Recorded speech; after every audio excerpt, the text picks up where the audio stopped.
आज हम बात करेंगे use of different type of pencils in engineering drawing. Drawing में हम बहुत टाइप की पेंसिल यूज करते हैं, जैसे HB, H, 2H and 3H, 4H, 5H, 6H, 7H, 8H, 9H। ठीक है, इस टाइप से हमारी भी होती हैं, B, 2B, 3B, 4B, 5B, 6B, 7B, जैसे मैंने आपको अपनी प्रीवियस वीडियो में बताया था। तो अब यहाँ पे हर पेंसिल का यूज किस वर्क के लिए यूज करेंगे, इसके बारे में हम डिस्कस करेंगे।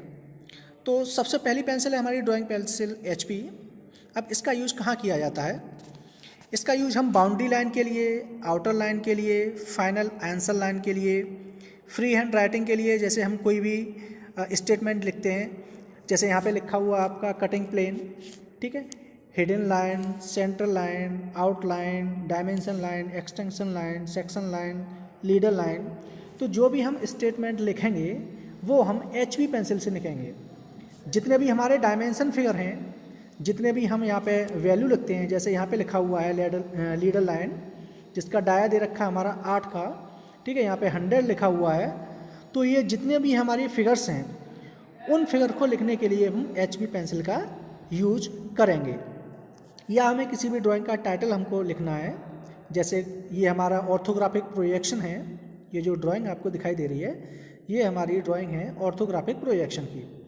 तो टाइटल के लिए अगर हम ऑर्थोग्राफिक प्रोजेक्शन लिखते हैं तो टाइटल के लिए भी हमें HB पेंसिल का यूज करना है। अब हम पता कैसे करेंगे कि कौन सी पेंसिल हमारी HB है, कौन सी पेंसिल हमारी H है, कौन सी 2H है, कौन सी 3H है? ठीक है, तो ये जो आपको फिगर दिखाई दे रहा है यहाँ पे HB पेंसिल का, इसमें यहाँ पे लिखा हुआ है HB। तो जो आपकी पेंसिल है, पेंसिल का जो सबसे टॉप वाला पोर्शन है, वहाँ पे उस पेंसिल का नाम लिखा हुआ रहता है। H पेंसिल होगी तो उस पर H लिखा होगा, 2H होगी तो 2H लिखा होगा, 3H होगी तो 3H लिखा हुआ होगा। नेक्स्ट है आपका H पेंसिल। जितने भी हम एरो बनाते हैं, जैसे यहाँ पे हमने तीर का निशान लगाया है, ठीक है, इनको बोलते हैं हम एरो हेड। ये तीर के निशान H पेंसिल से बनाए जाते हैं। यहाँ पे जो एरो हेड बना हुआ है, इसके बाद में हमारी कंस्ट्रक्शन लाइन, ये भी H पेंसिल से बनाई जाती हैं। कंस्ट्रक्शन लाइन का मतलब है कि अगर आप कोई भी ऑब्जेक्ट बना रहे हैं तो उस ऑब्जेक्ट को बनाने के लिए आपको H पेंसिल यूज करनी पड़ेगी। इसके बाद में एक्सटेंशन लाइन, यहाँ पे आप दिखाई दे रहे हैं, ये जो स्टॉपर का साइन लगा हुआ है, ये वाला, ये जो आपके स्टॉपर वाले साइन लगे हुए हैं, इसको बोलते हैं हम एक्सटेंशन लाइन। इन लाइन को बनाने के लिए भी H पेंसिल का यूज किया जाता है। इसके बाद में हमारा फ्री हैंड स्केचिंग, कोई भी ऑब्जेक्ट जैसे आप बना रहे हैं, जैसे यहाँ पे कंस्ट्रक्शन लाइन से आपने बनाया था, ठीक है, तो कोई भी आप फ्री हैंड स्केचिंग कर रहे हैं वो भी आपको H पेंसिल से बनानी है। नेक्स्ट है आपका कोई भी आप सर्किल बना रहे हैं, कोई भी आप आर्क बना रहे हैं, या कोन बना रहे हैं, सिलेंडर बना रहे हैं, ठीक है, तो उसको भी आप H पेंसिल से बनाएंगे। इसके बाद में आपका डायमेंशन लाइन। अब देखिए, 2 पॉइंट के बीच में जो एरो बनाने के लिए जो हम लाइन ड्रॉ करते हैं, जैसे यहाँ पे देखिए ये हमारी डायमेंशन लाइन है, यहाँ पर हमने दिखाया है इस एरो को, और यहाँ से ये जो एरो हमारा गया है दूसरे पॉइंट तक, और इसके बीच में हमने लिखा है 2.50, ये लिखा हुआ है। तो इस डिस्टेंस को शो करने के लिए जो हम लाइन ड्रॉ करते हैं उसको बोलते हैं हम डायमेंशन लाइन। तो ये हमारी लाइन डायमेंशन लाइन कहलाती है। तो H पेंसिल से हम dimension line, extension line, arrow head, dimensioning, arc, circle, ellipse, cone, cylinder, ठीक है, ये सारी लाइन बनाते हैं। इसके बाद में फ्री हैंड स्केचिंग भी करते हैं। अगर आपको कोई ऑब्जेक्ट बनाना है, उस ऑब्जेक्ट को बनाने के लिए भी हमें H पेंसिल का इस्तेमाल करना पड़ेगा। नेक्स्ट है हमारा 2H एंड 3H पेंसिल। ये पेंसिल हमारी हार्ड पेंसिल होती हैं। अगर आप इनको पेपर पर चलाएंगे तो पेपर पर ये लाइन बनाती हुई चलती हैं। अगर इनको आप रबर से मिटा भी दोगे तब भी इनके निशान आपकी ड्राइंग शीट पर बने रहते हैं। तो 2H और 3H पेंसिल का जो हम यूज करते हैं वो सेंट्रल लाइन और एक्सिस लाइन को बनाने के लिए यूज करते हैं। सेंट्रल लाइन क्या होती है हमारी, एक्सिस लाइन हमारी क्या होगी, जैसे ये हमारा कोई भी ऑब्जेक्ट है, ये हमारा यहाँ पे दिखाई दे रहा है ये ऑब्जेक्ट है। अब इसके बीच में से हमने क्या किया है, एक लाइन ड्रॉ कर दी है, ठीक है। ये जो लाइन हमारी ड्रॉ की है ये हमारी है सेंटर लाइन या एक्सिस लाइन। तो इस लाइन को ड्रॉ करने के लिए आप 2H या 3H पेंसिल का यूज करेंगे। इसके बाद में कुछ ऑब्जेक्ट हमारे ऐसे होते हैं जो कटे हुए होते हैं, हमें दिखाई नहीं देते। तो जो ऑब्जेक्ट हमें दिखाई नहीं देते उनको दिखाने के लिए हम डैश डैश का इस्तेमाल करते हैं, यानी डॉट डॉट डॉट का इस्तेमाल करते हैं। तो जितनी भी डॉटेड लाइन होती हैं उनको बनाने के लिए भी आपको 2H या 3H पेंसिल यूज करनी पड़ेगी। इसके बाद में हमारा सेक्शन लाइन। सेक्शन लाइन का मतलब है जैसे मान लीजिए कोई भी पोर्शन हमने काट दिया, मान लीजिए ये जो हमारा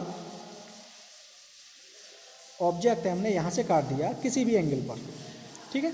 इसके बाद में जब हम इसका जो कटा हुआ पोर्शन है वो दिखाएंगे तो उसको क्या करेंगे, जैसे मान लीजिए हमारा इतना पोर्शन कटा हुआ है तो इसमें हम 45 डिग्री की इस तरीके से लाइन ड्रॉ कर देंगे। तो ये लाइन हमारी कहलाएंगी सेक्शन लाइन। और इन लाइन को ड्रॉ करने के लिए भी आपको 2H या 3H पेंसिल इस्तेमाल करनी पड़ेगी। नेक्स्ट है आपका प्रोजेक्शन लाइन। यहाँ देखिए ये जो हमने ऑब्जेक्ट है, हमारा ऑब्जेक्ट अभी इस तरीके से रखा हुआ है। अब हमने क्या किया, इसको 45 डिग्री एंगल पर रोटेट करा दिया। अब 45 डिग्री एंगल पर रोटेट करने के बाद ये हमें कैसा दिखेगा, इसका व्यू हमें कैसा दिखेगा, तो इसको बनाने के लिए हम क्या करते हैं, इस ऑब्जेक्ट से ये वाली लाइन हल्की हल्की लाइन ड्रॉ कर देते हैं, इनके हर पॉइंट से लाइन ड्रॉ कर देते हैं। ऐसे इधर जो ऑब्जेक्ट बना हुआ है इसके हर एक पॉइंट से हमने ये वाली हल्की हल्की लाइनें ड्रॉ कर दी हैं। तो ये लाइन हमारी बहुत ही लाइट लाइन होती हैं, ये हमारी ज़्यादा डार्क नहीं होती हैं। इन लाइन को बोलते हैं हम प्रोजेक्शन लाइन। तो प्रोजेक्शन लाइन ड्रॉ करने के लिए भी हम 2H और 3H पेंसिल का यूज करते हैं। नेक्स्ट है आपका 3H, 4H, 5H, 6H pencil. अब जैसे जितनी भी हमारी हार्ड ग्रेड की पेंसिल होती हैं, जो 3H, 4H, 5H, 6H, 7H, 8H and 9H, ये कॉम्प्लिकेटेड ड्राइंग बनाने के लिए इस्तेमाल की जाती हैं। कॉम्प्लिकेटेड का मतलब है जैसे हमारे पास में बहुत बड़ा एरिया है और उस एरिया की हमको ड्राइंग बनानी हो तो उसमें बहुत सारी लाइनें ऐसी होती हैं जो बिल्कुल पास पास में आ जाती हैं, जिनका एक दूसरे में मिक्स होने का ज़्यादा रिस्क रहता है, ज़्यादा क्लियरिटी नहीं रहती है। तो ऐसी ड्राइंग के लिए, ऐसी ड्राइंग बनाने के लिए हमको हार्ड ग्रेड की पेंसिल यूज करनी पड़ेंगी। 3H, 4H या इससे ज़्यादा हार्ड ग्रेड की पेंसिल हम यूज कर सकते हैं। या हमें मान लीजिए कोई भी ड्राइंग बहुत ही लंबे समय तक रखनी है तो क्या होता है कि जो हमारी पेंसिल की डार्कनेस है वो धीरे धीरे समय के बढ़ते हुए अपनी जो डार्कनेस है उसको ख़त्म करती हुई चली जाती है। तो ऐसी कंडीशन में क्या होगा, जब हार्ड ग्रेड पेंसिल से जब आप कोई भी ड्राइंग बनाएंगे तो मान लीजिए उसकी जो डार्कनेस है वो ख़त्म हो भी जाएगी, तब भी उसके बाद उस पेंसिल के निशान आपकी ड्राइंग शीट पर रह जाते हैं। इसलिए जो भी हमें ड्राइंग लंबे समय के लिए बनानी पड़ती हैं उनमें हम 3H, 2H, 4H, 5H, 6H यानी हार्ड ग्रेड की पेंसिल का यूज़ करते हैं। नेक्स्ट है, अगर हमें बहुत ही ज़्यादा बारीकी काम करना है, बहुत ही ज़्यादा माइन्यूट वर्क करना है और फाइन वर्क करना है कि हमारे काम में स्वच्छता रहे, तो उस काम के लिए हम 3H, 4H, 5H यानी हार्ड ग्रेड की पेंसिल का यूज़ करेंगे। Thank you.